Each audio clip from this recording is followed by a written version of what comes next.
حضرت جبرائیل امین نے ایک سوال کیا اللہ کے رسول سے کہ احسان کیا ہے یا رسول اللہ؟ آپ دیکھو آپ لوگ ابھی ماشاءاللہ سے حضور قبلہ صوفی حق واسطے رحمۃ اللہ علیہ کا عرس آ رہا ہے بابا جی کا، ٹھیک ہے، وہ اللہ کے ولی ہیں، بزرگ ہیں، تو کیا ان کے بارے میں اللہ تعالیٰ کے نبی کیا فرماتے ہیں کہ ولیوں کی نشانی بتائی جا رہی ہے؟ یہاں پہ ولیوں کی نشانی کیا بتا رہے ہیں سرکار مدینہ علیہ الصلوۃ والسلام؟ کہ وہ نماز ایسے پڑھتے ہیں جیسے وہ اللہ کو دیکھ رہے ہوں۔ چلو ایسی، اگر تم ویسی نماز نہیں پڑھ سکتے تو ایسے ہی نماز پڑھ لو کہ اللہ تمہیں دیکھ رہا ہے۔ اللہ تمہیں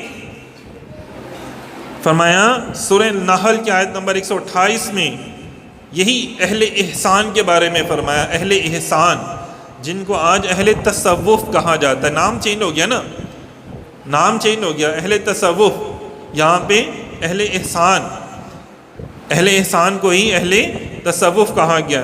تو حضور نے فرمایا اہل احسان کیسے نماز پڑھتے ہیں؟ اللہ کو دیکھ کر نماز پڑھتے ہیں۔ ان کی نماز خانہ کعبہ کے پتھروں کو دیکھ کر نہیں ہوتی، ان کی نماز یہ نہیں ہوتی اب 5 منٹ ٹھہری میں نماز پڑھ کے آیا یار اتنے جانا، یار 5 منٹ بس، 2 منٹ وضو، 3 منٹ سے نماز، بعد ٹکرا مار کے آ گئے، پتہ ہی نہیں ہے کیا ہے۔ ایسے ہی ہے نا، دیوار جائے نماز کے اوپر کھڑی ہوئی، نماز پڑھ لی، بس جائے نماز بھی نہیں ملی، پڑھ لی نماز، سر تے ٹوپی ہے نہیں ہے، نماز پڑھ لی۔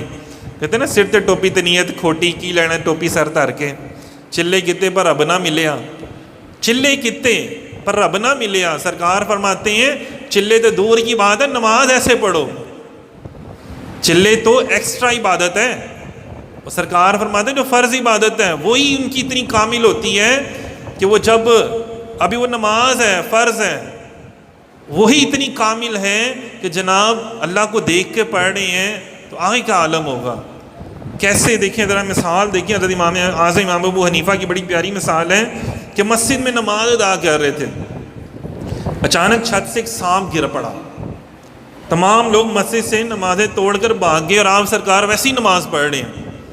بعد میں لوگوں نے کہا امام اعظم امام ابو حنیفہ کی بات کر رہا ہوں جن کو 100 مرتبہ اللہ کا دیدار عطا ہوا، اندازہ کریں جن کو خواب میں داتا حضور نے دیکھا کہ رسول اللہ صلی اللہ علیہ وسلم نے اپنی گود مبارک میں اٹھایا ہوا، فرما رہے ہیں کہ علی بن عثمان یہ تیرا امام ہے اور میری امت کا امام ہے۔ امام اعظم امام ابو حنیفہ نماز پڑھ رہے ہیں، سارے لوگ بھاگ گئے، وہ سب آ گیا، سب آ گیا، امام نہیں بھاگے۔ بعد میں پوچھا حضور آپ کیوں نہیں بھاگے؟ فرمایا میں تو اپنے رب کی یاد میں اتنا مگن ہو گیا، مجھے تو پتہ ہی نہیں چلا سانپ بھی آیا تھا۔ اچھا آیا تھا کیا سانپ؟ اچھا سانپ آیا تھا، بابیو کی ہو گیا تانوں، سارے ہی نس گئے، تسی ہتھی کھڑے کھلوتے رہے۔ تو یہ ان کی نماز تھی، یہ ان کی نماز تھی۔ امام بخاری کتنی بڑی ہستی ہے نا، آپ سب کو پتہ ہی ہے، قرآن پاک کے بعد مسلمانوں میں جو سب سے اہم کتاب مشہور ہے وہ بخاری شریف، جنہوں نے حدیث رسول صلی اللہ علیہ وسلم کو اکٹھا کر کے لکھا۔ ایک دفعہ وہ بھی نماز ادا کر رہے تھے۔ ہماری نمازیں کیسی ہوتی ہیں؟ نماز کی مثال ہے، حضور نے ابھی نماز کا فرمایا ہے، ابھی تو یہ دیکھو ان کی نمازوں کا عالم ہے، جب یہ تنہائیوں میں جا کے بیٹھتے ہوں گے تب کیا عالم ہوگا؟ جب یہ لوگ تنہائیوں میں جا کے اللہ کی عبادت کرتے ہوں گے تو کیسے کرتے ہوں گے؟ تو ایک دفعہ امام بخاری نماز ادا کر رہے تھے، نماز مکمل کرنے کے بعد انہوں نے قمیض کا دامن اٹھایا تو ایک شخص سے کہا، ایک شاگرد سے کہا یار میری قمیض کے پیچھے دیکھنا، کوئی چیز مجھے لگ رہا ہے چبھ رہی ہے۔ تو جب شاگرد نے قمیض اٹھائی تو پیچھے کوئی ایک بھیڑ نہیں ہوتا، ہم کہتے ہیں پونڈ کہتے ہیں ہم لوگ، ہر بندہ اپنی زبان میں کچھ نہ کچھ کہتا ہی ہے، چھوٹا سا ہوتا ہے نا، مکھی سے تھوڑا سا بڑا ہی ہوتا ہے، اور وہ اس کا جو ڈنگ ہوتا ہے نا بڑی زور سے جا کے لگتا ہے، اور 16 سوراخ ہوئے تھے، 16 مرتبہ اسے ڈنگ مارا ہوا تھا۔ شاگرد نے اس نے کہا حضور آپ کو پتہ نہیں چلا؟ آپ کا پیچھے سے جسم جو ہے وہ سوج گیا ہوا ہے، آپ کو پتہ نہیں چلا؟ اور میں اپنے رب کی یاد میں اتنا گم ہو چکا تھا کہ مجھے محسوس ہی نہیں ہو رہا تھا۔ یہ تو جب میری نماز ختم ہوئی ہے تو اب میں بیٹھا ہوں تو اب مجھے پتہ چلا کہ یار پیچھے کچھ ہو رہا ہے۔ اور ہمارا عالم یہ ہے، ہمیں ایک دفعہ کوئی کاٹ جائے صحیح، ہماری تو چیخیں ہوئے چھت پھاڑ دے۔ ایسے ہی ہے نا، چونٹی کسی کو کاٹ دو، چونٹی کی کتنی درد ہوتی ہے، چونٹی کاٹو نا کسی کو، کٹنا نہ ان کسی کو، کار صاحب نے کہا تھا چونٹی کاٹو، اونج گلا نہیں ماننی ہے نا، یہ والی بات مان لینی ہے۔ تو پھر کیا ہوا کہ چونڈی کاٹو تو کتنی ہوتی ہے درد، اور پونڈ کاٹ جائے تو اس کی چیخیں کتنی ہوں گی، اندازہ کر لو۔ تو وہ اور کتنی دفعہ، 16 دفعہ اس نے ڈنگ مارا، اور آپ سرکار نماز ادا کر رہے ہیں۔ مولا علی شیر خدا، اندازہ کرو، تیر لگا ہوا ہے، نماز پڑھ رہے ہیں۔ فرمایا جب نماز سجدے کی حالت میں جائیں تو نکال لینا، سجدہ کیا نکال لیا گیا، پھر دوسرا سجدہ حضور پتہ نہیں چلا۔ فرمایا میں اپنے رب کی یاد میں اتنا غرق ہو گیا تھا کہ جسم کا اندازہ ہی نہیں رہا۔ مطلب یہ وہ لوگ ہیں جو اپنی ذات کی نفی کر دیتے ہیں، جیسے ہی اپنے رب کی بارگاہ میں جاتے ہیں اپنے آپ کو بھول جاتے ہیں۔ ابھی دیکھو ہم یہاں پہ ہر جمعرات کو اللہ کا ذکر کرتے ہیں نا، کیا کرتے ہیں؟ پہلے بھول گئے ہو جیسے کیا بولتے ہو جب ذکر کرتے ہو یہاں پہ جمعرات کو، ہم کس لفظ سے شروع کرتے ہیں؟ اونچی ساری بولو، لا الہ، کیا کہتے ہیں؟ اونچا بولو، اونچا، لا الہ۔ تو لا الہ کا مطلب یہ کوئی نہیں، اسی مانتے ہی نہیں کسی نے، کوئی ہے ہی نہیں۔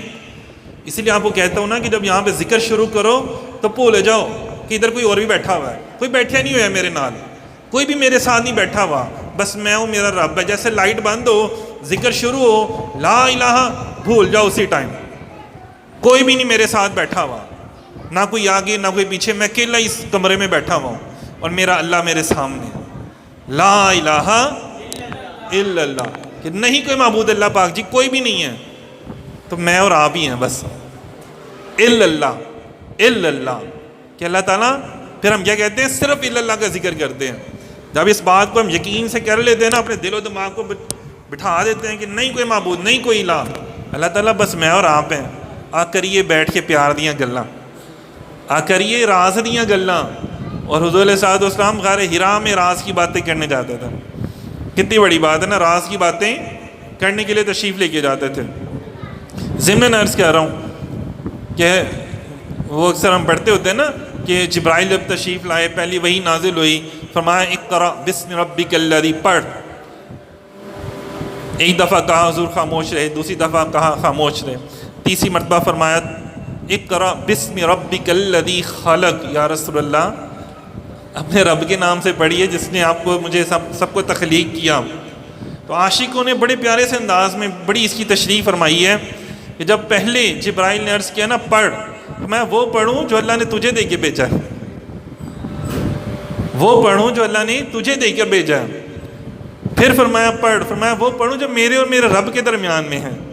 تو عرض کیا حضور وہ تو میں نہیں سوچ سکتا کہ جو آپ کے اور آپ کے رب کے درمیان میں، وہاں پہ تو ہر چیز کی نفی ہو جاتی ہے نا، لا الہ، پھر جبرائیل کی بھی کوئی حیثیت نہیں رہتی وہاں پہ۔ فرمایا حضور وہ پڑھیں جو اللہ نے مجھے دے کے بھیجا، جو اللہ نے مجھے دے کے بھیجا، اقرأ بسم ربک الذی خلق، یہ پڑھیں۔ اتنی میری اوقات نہیں ہے، اتنی میری اوقات نہیں ہے کہ میں وہ پڑھوں جو آپ کو ڈائریکٹ اللہ نے سکھایا ہے، وہ جو آپ کی اور ڈائریکٹ رب کی بات ہوتی ہے، تو اس جگہ پہ اس مقام پر بھی جبرائیل نہیں جا سکتے نا کہ پر چل جائیں۔ اندازہ کریں اس مقام پر جانا مشکل، دشوار، اور کجا اس مقام کا دیدار کرنا اور اس مقام میں جینا، اور حضور تو اس مقام پر جیے، سانس لی، باتیں کی، ثم دنا فتدلی قاب قوسین او ادنی، کتنی بڑی بات ہے نا، اتنا قریب، اتنا پاس، دیدار، سب کچھ ہو رہا، کوئی بھی نہیں، لا الہ بھی نہیں، الا اللہ کچھ بھی نہیں، وہاں پر تو کچھ کا لفظ بھی نہیں، بندہ اور خدا، کتنی بڑی بات ہے۔ تو یہ چیزیں ہیں احسان، احسان والوں کا ذکر دیکھو، بے شک اللہ ان لوگوں کے ساتھ ہے جو متقی اور محسن ہیں۔ اور کتنے افسوس کی بات ہے کہ اکثر لوگ اولیاء اللہ کو برا کہتے ہیں، اللہ تعالیٰ کہتا ہے میں ان کے ساتھ ہوں، داتا حضور کے میں ساتھ ہوں، بابا فرید کے میں ساتھ ہوں، صوفی حق واسطے کے میں ساتھ ہوں، اور لوگ برا کہتے ہیں اولیاء اللہ کو۔ تو اس کا مطلب وہ پھر کس کو برا کہہ رہے ہیں؟ یہ سورہ نحل کی آیت کا ترجمہ پڑھ رہا ہوں، اللہ کہتا ہے میں ان کے ساتھ ہوں، اور لوگ کہتے ہیں لے ایسی نہیں کسی ولی نو مان دے، اسی نہیں پیراں فقیراں نو مان دے۔ تو اس کا مطلب ہے وہ کیا کہہ رہے ہوتے ہیں کہ اسی نہیں اللہ رسول نو مان دے۔ تو وہ یہ کہہ کر اس آیت، سورہ نحل کی اس آیت کا واضح طور پہ انکار کر رہے ہوتے ہیں۔ پھر کیا فرمایا، اور جو لوگ ہم سے ملنے یا ہم تک پہنچنے کے لیے مجاہدہ کرتے ہیں، ہم یقیناً انہیں اپنی طرف آنے والی راہیں دکھاتے ہیں۔ اور بے شک اللہ اہل احسان کے ساتھ ہے، اہل تصوف کے ساتھ ہے، اہل اللہ کے ساتھ ہے۔ اللہ تعالیٰ کہتے ہیں کہ میں ان کو اپنی طرف بلا رہا ہوں، وہ مجھے دیکھ رہے ہیں، میں ان کو دیکھ رہا ہوں، اور تو ان کے اوپر شرک کے فتوے لگائی جا رہا ہے۔ تیری کوئی اوقات ہے، کوئی تجھے سینس ہے، کوئی عقل ہے، تجھے کوئی شعور ہے، تجھے بیوقوفی پہ بیوقوفی کری جا رہا ہے کہ میں ان کے ساتھ ہوں، میں ان کو اپنی طرف بلا رہا ہوں، میں ان کی تربیت کر رہا ہوں، اور تو ان کو شرک کے فتوے لگائی جا رہا ہے۔ وہ تو لا الہ چھوڑ آئے پیچھے، وہ تو اب الا اللہ کی منازل طے کر رہے ہیں، ان کی ذات میں تو شرک ہے ہی نہیں۔ جو اولیاء اللہ ہوتے ہیں وہ تو شرک کرتے ہی نہیں ہیں، اور وہ تو صرف ایک واحد کو مانتے ہیں، یکتا کو مانتے ہیں، اللہ الصمد ہو جاتے ہیں، وہ بے نیاز ہو جاتے ہیں، نہیں مولا تیرے علاوہ کوئی ہے ہی نہیں۔ ہمارے تو لوگوں نے، کسی نے اپنے روبے پیسوں کو خدا بنا لیا ہوتا ہے، کسی نے اپنے حسن کو خدا بنایا ہوتا ہے، کسی نے اپنی جائیداد کو خدا بنایا ہوتا ہے۔ ان لوگوں نے تو ان سب چیزوں کو چھوڑا ہوتا ہے اور ان سب کے خالق کو خدا بنایا ہوتا ہے صرف۔ وہ کون ہے؟ اللہ کی ذات، اس طرف اسی کو خدا مانتے ہیں اور کسی کو خدا نہیں مانتے۔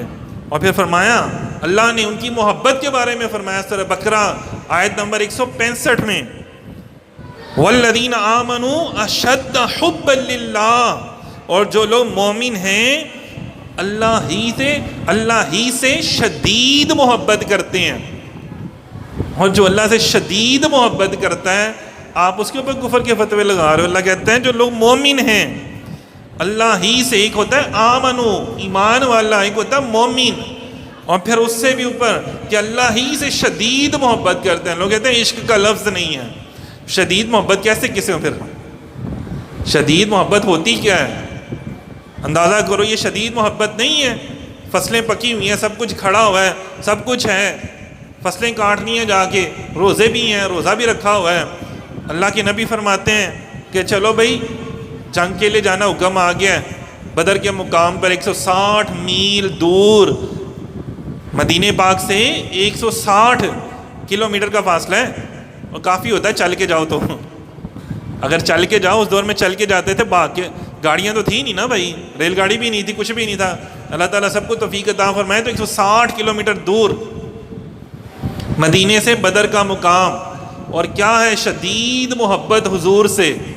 کسی نے نہیں کہا یا رسول اللہ ٹھہر جو کی ہو گیا جے، فصلاں کھجوراں پکیاں پئیاں نے لا کے پھر چلے جاواں گے۔ یا رسول اللہ میرے بیوی بچے گھر نے کی ہو گیا جے، جان دیو رہن دیو، نہیں کرتے جہاد، صلح کر لینے ہیں۔ کسی نے بونگی نہیں ماری آج کی طرح، آج کے منافق مسلمانوں کی طرح، اور جہاد میں کیا رکھا ہے، جنگ میں کیا رکھا ہے، کسی نے نہیں کہا۔ یہ ہوتی ہے شدید محبت، اور جو اللہ اور اس کے رسول سے شدید محبت کریں۔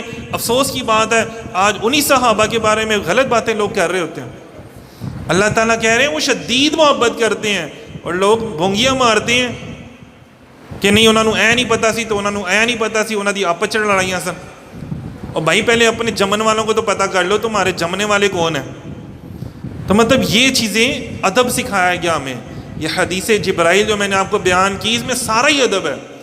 اس میں تو بات کرنے کی تمیز سکھائی گئی، سلیقہ، الفاظ، یا رسول اللہ، یا محمد صلی اللہ علیہ وآلہ وسلم، کتنی بڑی بات ہے۔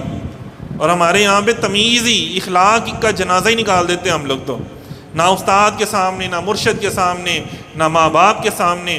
تو پھر یقین کریں نہ رزق آئے گا ہمارے ساتھ، نہ برکتیں آنی ہیں، نہ رحمتیں آنی ہیں، نہ کچھ آنا ہے۔ اور پھر جب مرنا ہے تو کندھا بھی دینے والا بھی نہیں کوئی ہوتا، پھر بعد میں قبرستان جانے والا بھی کوئی نہیں ہوتا۔ تو خدا را کوشش کریں، اللہ کا ذکر کریں، دعا کیا کریں اللہ تعالیٰ کی جو اخلاقی برائیاں ہیں نا، یہ بھی ہم سے دور کر دیں، ہمیں ایسا بنا دیں جیسے رسول اللہ میرے آقا مجھے دیکھنا چاہتے ہیں، مجھے ایسا بنا دیں، بس مجھے ایسا بنا دے، مجھے بھی شدید محبت کرنے کی توفیق عطا فرما دے، دین اسلام پر عمل کرنے کی توفیق عطا فرما دے۔